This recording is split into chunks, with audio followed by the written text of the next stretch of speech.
In the early morning of December 1st, 1948, on Somerton Beach, Australia, two strangers approached a man lying against a wall, but their greetings went unanswered, and what happened next would send shockwaves through the community. Welcome back to Legends May Live, where we explore the strange, the mysterious, and the downright eerie. I'm Drew, and today we're exploring an event that's been shrouded in mystery for almost 80 years. And the more information that's gathered, the more bizarre it gets. On the evening of November 30th, 1948, John Lyons counted down his register at the end of another busy day. He closed up his shop and headed home to meet his wife for dinner, followed by a walk on the beach. They hit the sand around 7 p.m., and as they walked, they laughed and talked and went along the shoreline listening to the waves crashing in. It was just about the perfect evening. Even though it was a public beach, there were still few beachgoers. In fact, aside from one well-dressed man napping leaned up against a seawall, they had the beach to themselves. They were out strolling for about 20 minutes or so when they decided to turn around and come back down the stretch of beach that they had just walked. At around 7:30, they passed that well-dressed man again who, rather than napping, must have just had way too much to drink and passed out. The mosquitoes were starting to get bad, and this guy was covered in them. So finally they ended their walk, headed home, and went to bed. The next day, John got up early for his morning swim in the ocean and made his way back out to the beach. This time, off in the distance, there was a man named Neil Day riding his horse along the shore. But between the two of them, John could see the man from the night before was still sitting in that same spot with the same uncomfortable head position. This time he went over to inspect. It would seem Neil had the same idea. Now, Neil and John had not met each other up until this point. This guy's presence on the beach was just strange and drew in both of their attentions. So they spot him slumped against the seawall, his suit neatly pressed, his shoes impossibly clean. He just looks out of place. As they start to get closer, they hear this sharp buzzing noise. And when they finally get within a few feet, they realize there's a swarm of flies all around his face. And that's when they realize this man is dead. John and Neil look at each other with horrified expressions. They immediately go to call the police. When the police arrive, they notice that the only footprints are from John and Neil's approach. There's no signs of how the man got there to begin with. The man is immaculately dressed. He's got on a brown suit, polished shoes, neatly knotted tie. Now, he was missing a hat, which may be normal for now, but for 1948 it was a bit odd. Even stranger, his shoes are spotless. Not a single grain of sand clings to the leather. How does a man walk across the beach without disturbing the ground or dirtying his shoes? And then, they check his pockets. He had no wallet, no ID, and no money. There was nothing you would expect to find on a man that was out and about on the town, and he certainly wasn't dressed for a swim. But what was even stranger was that all the labels on his clothing had been cut off, and not just worn off or ripped off, they were cleanly and deliberately removed. And if that wasn't odd enough, detectives then found the strangest clue of all.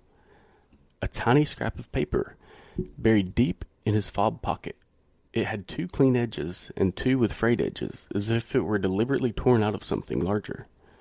The paper had two words, typed in an unfamiliar font. Tamám Shud. No one knew what this meant, or if it was even relevant to the case until a man brought a book into the police station. He had said it was left in the back seat of his car, but not by a passenger. The book was just dropped in the unlocked car while he was away. It was a rare book. The title, The Rubaiyat of Omar Khayyam. The reason the book was significant is that the last page had been torn out. The very piece was in the dead man's pocket. The translation of the phrase on the paper was, "It is finished," or "the end." That prompted the question, what was finished? Was it referring to his life, or something else? But the mystery didn't stop there. Inside the book was what seemed to be a coded message, scribbled in pencil. It was 5 blocks of seemingly random letters. To this day, no one's been able to crack the code, if that's even what it is. But that's not all that was written in the mysterious book. It also had the unlisted phone number of a woman named Jessica Thompson, also known as Joe Thompson. Police had Miss Thompson come in for an interview, and though she adamantly refused to ever knowing the man, police say she gasped and nearly fainted when they showed her his photograph. She also claimed to have no idea how her number ended up in that book. While their only person of interest was getting them nowhere, investigators hoped the autopsy would provide a better angle to work off of. But even that proved mysterious.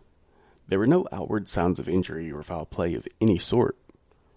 He was also in relatively good shape for a middle-aged man, so immediately something like heart attack seemed unlikely. As the doctors did their work, sure enough his heart was fine, but as they continued the examination, doctors found that his stomach and liver were congested with blood. Not only that, his spleen was 3 times the size it should be, and his pupils were extremely constricted. Also, his limbs were oddly stiff, beyond the stage of rigor mortis where they begin to soften. All of this pointed to poison, but there were no detectable toxins found in his body, not even alcohol. Dr. John Dwyer, the first examiner, stated that he was convinced that the Somerton man was poisoned, but couldn't prove it. Sir John Cleland, the pathologist, suggested that poison was likely a fast-acting synthetic variety that left no trace, potentially something only a skilled chemist, assassin, or a spy would use. Eventually, the cause of death had to be ruled as simply unknown. Authorities continued looking for any shred of evidence to help in their investigation. They searched through missing person reports, but there's no one matching the man's description. They check his fingerprints against national database, but that's another dead end. This case baffles authorities. At this point, they have an unknown man who died from an unknown cause at a relatively unknown time at an uncertain location with a mysterious note in his pocket.